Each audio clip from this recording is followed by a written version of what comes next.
कथा प्रारंभ होवत है, सुनिए वीर हनुमान। राम लक्ष्मण जानकी सदा करो कल्याण। अब आप उत्पन्ना एकादशी की संपूर्ण कथा सुनिए। नैमिषारण्य तीर्थ में इकट्ठे हुए 88,000 ऋषियों की महती सभा में कथा करते हुए श्री सूत जी ने कहा, हे ऋषियों, भगवान आनंद कंद मुरली मनोहर ने प्राचीन काल में जो सर्वोत्तम व्रत और उसके महात्म्य को अपने परम भक्त अर्जुन के प्रति विधि विधान से वर्णन किया था। अब वह एकादशी का सर्वश्रेष्ठ व्रत आपके सम्मुख वर्णन करता हूँ, अतएव सावधान होकर सुनने का कष्ट करें। हे संतो, एक दिन का वृतांत है कि महाबाहु अर्जुन ने गांडीव धनुष को पृथ्वी पर रखकर हाथ जोड़कर भगवान श्री कृष्ण से कहा, भक्तों का भय हरने वाले केशव, आपने एकादशी के महात्म्य का जो वर्णन किया, उसे सुनकर मेरी एकादशी व्रत करने की बड़ी इच्छा उत्पन्न हुई है। अतः आप उसकी संपूर्ण विधि मेरे सम्मुख कहने की कृपा कीजिए। तब भगवान श्री कृष्ण ने कहा, हे अर्जुन, अब मैं आपके सामने सभी एकादशियों के नाम बतलाता हूँ, सोच चित्त लगाकर सुनो। मार्ग शीर्ष कृष्ण पक्ष की एकादशी से लेकर कार्तिक शुक्ल पक्ष की एकादशी तक क्रमशः 12 महीने की एकादशियों के नाम ये हैं।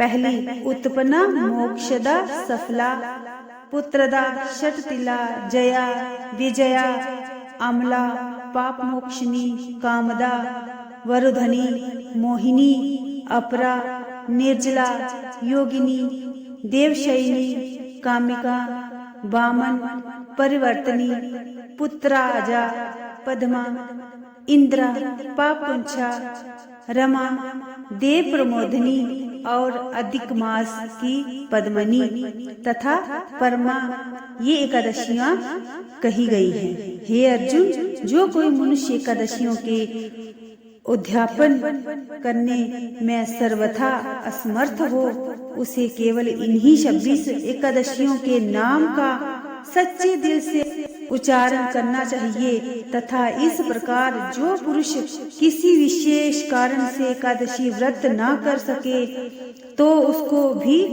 इनके नाम उच्चारण करना चाहिए, क्योंकि केवल नाम ही बोलने से अक्षय पुण्य की प्राप्ति होती है। इतनी कथा सुनकर भगवान मुरली मनोहर ने कहा, हे पांडुनंदन, अब मैं आपके सामने मार्ग शीर्ष कृष्ण एकादशी की कथा कहता हूँ, उसे सुनो।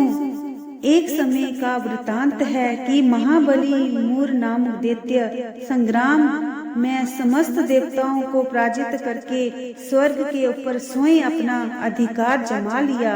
कुबेर, चंद्र, सूर्य और दिक्पाल दुखित होकर कैलाश पर्वत पर चले गए और हाथ जोड़कर भगवान शंकर से प्रार्थना करते हुए इस प्रकार कहने लगे, हे महादेव, हम सब देवता मूर नामक दैत्य से दुखित होकर आपकी शरण में उपस्थित हुए हैं, अतएव उसे मारकर हम लोगों को सुखी करने की कृपा करो। देवताओं के ये वचन सुनकर भगवान जगतपति शंकर ने कहा, हे देवताओं, मैं उस मूर नामक महादैत्य को अभी मारकर आपको समस्त कष्टों से रहित कर देता हूँ, किंतु इस समय मैं घोर तपस्या में लगा हुआ हूँ, जिसमें क्रोध और हिंसा करना सर्वथा अनुचित है। यद्यपि किसी भी तपस्वी को क्रोध और हिंसा भूलकर भी नहीं करनी चाहिए, परंतु फिर भी साधारण तपस्या में किसी आताताही को मारने में कोई पाप नहीं होता है। हे देवो, तुम मेरी शरण में आ चुके हो, अब तुम्हारा उद्धार करना अवश्य है, किंतु आपको भगवान विष्णु के पास क्षीर सागर में जाने का कष्ट करना पड़ेगा। यहाँ जाकर उनकी प्रार्थना करने से वह उस महादैत्य को अवश्य नष्ट कर देंगे, इसलिए तुम्हारे थोड़े से कष्ट करने से वह दुष्ट भी मारा जाएगा और मेरी तपस्या भी भंग नहीं होगी। भगवान शंकर की ये बात सुनकर सब देवता भगवान विष्णु के पास गए। वहां जाकर उनकी प्रार्थना करते हुए कहने लगे,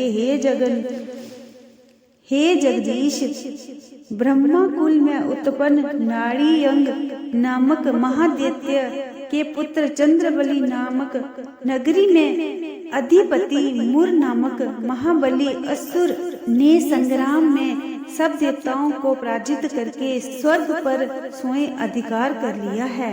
अतः सभी देवता दिनों की तरह इधर उधर भटक रहे हैं, अपना दुखमय जीवन व्यतीत कर रहे हैं। सो उस महादैत्य को मारकर देवताओं को सुखी करने की कृपा कीजिए, क्योंकि संसार में आपके सिवा भक्तों का कष्ट दूर करने, उन्हें सुखी बनाने वाला स्वामी कोई नहीं है, इसलिए शीघ्र कृपा कीजिए। देवताओं की इस प्रकार प्रार्थना सुन प्रसन्न होते हुए भगवान विष्णु ने कहा, हे देवो, उस दुरात्मा दैत्य को मारकर तुम्हें शीघ्र ही सुखी बनाऊंगा, अतः तुम्हें उसकी ओर से निश्चिंत हो जाना चाहिए। हे अर्जुन, विष्णु भगवान के ये वचन सुनकर देवता बड़े प्रसन्न हुए। तत्पश्चात देवताओं को साथ लेकर भगवान जनार्दन ने जो ही उस महादैत्य मुर को संग्राम के लिए ललकारा, तजो ही वह दैत्य अपनी महासैन्य को सजाकर और नाना प्रकार के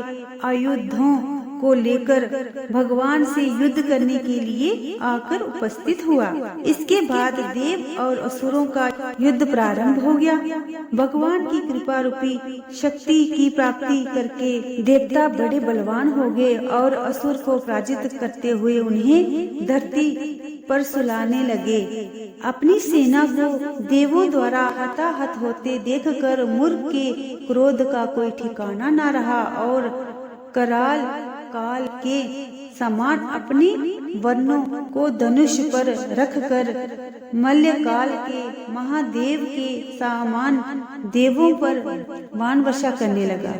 हे अर्जुन, बाण वर्षा से विचलित होकर समस्त देवता बोले, हे भगवान रक्षा करो। इस पर चिल्लाते हुए भगवान से प्रार्थना करने लगे। हे अर्जुन, दैत्यों के बाणों से देवताओं को विकलत देखकर भगवान ने विचार किया कि यदि ब्राह्मण कुल उत्पन्न मुर दैत्य को एकादशी के दिन मारा जाता है तो धर्म का उल्लंघन और ब्रह्म हत्या का पाप होता है, और यदि नहीं मारा जाता है तो उस दिन देवताओं को दुख के समुद्र में गिरना पड़ता है। अतः कोई ऐसा उपाय सोचना चाहिए जिससे ये दैत्य भी मारा जावे और ब्रह्म हत्या के पाप से भी बचा जा सके। इस प्रकार विचार करने के पश्चात भगवान विष्णु उस दैत्य के सामने जाकर उसे इस तरह खिड़वाल करने लगे कि बिल्ली मुझसे से करती है। जब भगवान को सामने देखकर वह दैत्य देवों की ओर से ध्यान हटाकर उनसे युद्ध करता हुआ भगवान पर नाना प्रकार के शस्त्रों का प्रहार करने लगा। दैत्य को अपने ऊपर क्रोधित होकर शस्त्र चलाते हुए देख भगवान उसे बुलावा देने के लिए उसके अघाड़ी होकर भाग गए। लक्ष्मीपति को रण में भागता देख वह दैत्य अपने मन में बड़ा हर्षित हुआ। इसके बाद उन्हें पकड़ने के लिए उनके पीछे हो लिया। तत्पश्चात भगवान जगदीश्वर हिमालय पर्वत की ओर विशाल कंदरा में चले गए और वहां जाकर देवों को अभय करने वाली अपनी शक्ति को प्रकट कर आराम से लेट गए। जिस समय वह महादैत्य उस कंदरा में पहुंचा तो उस समय देखा कि एक अत्यंत मनोहर कन्या आयुधों को लिए युद्ध करने को तैयार खड़ी है। उस भगवती देव माया को देखकर वह दैत्य यो ही उन्हें मारने के लिए दौड़ा। तजो ही भगवती जगदम्बा ने तलवार से उसका सिर उखाड़ दिया। उस महादैत्य को मरा सुन शेष असुर पाताल में चले गए और देवता हर्षित होकर भगवती की प्रार्थना करने लगे। तदंतर भगवान लक्ष्मीपति ने अपनी शक्तियों को संबोधित करते हुए कहा, हे कल्याणी, मार्गशीर्ष कृष्ण एकादशी को मेरे से उत्पन्न होकर तुमने मुर दैत्य का संहार किया है, इसलिए तुम्हारा नाम उत्पन्ना एकादशी होगा। और जो कोई व्यक्ति श्रद्धा भक्ति से युक्त होकर तुम्हारा विधि विधान से व्रत करेगा वह अंत में सीधा मेरे लोक में जाएगा।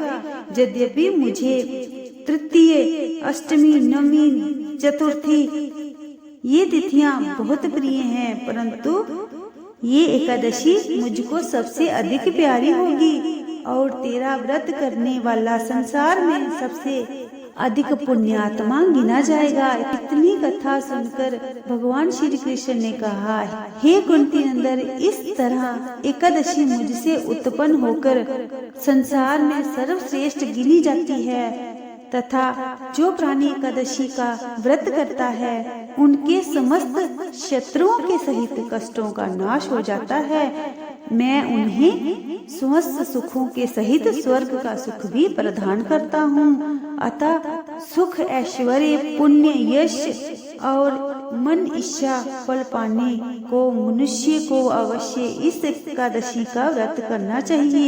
इस एकादशी को निराहार रहकर दूसरे दिन द्वादशी को भोजन करना चाहिए, किंतु द्वादशी के दिन मैथुन पतितों का साथ दिन में सोना, बार बार भोजन करना और मांस तथा तेल का सर्वथा त्याग करते हुए क्रोध और झूठ को त्याग देना चाहिए तथा शुभ कर्म करते हुए परमेश्वर का भजन करना चाहिए। हे अर्जुन, इस प्रकार जो श्रद्धा भक्ति से एकादशी के व्रत को करेगा अथवा इसके महात्म्य को सुनेगा वह समस्त संसारी सुखों को प्राप्त करता हुआ वैकुंठ के आनंद सुखों को प्राप्त होगा। कथा समाप्त होवत है, विदा हुए हनुमान। राम लक्ष्मण जानकी सदा करो कल्याण। सियावर राम जय जय राम, मेरे प्रभु राम जय जय राम।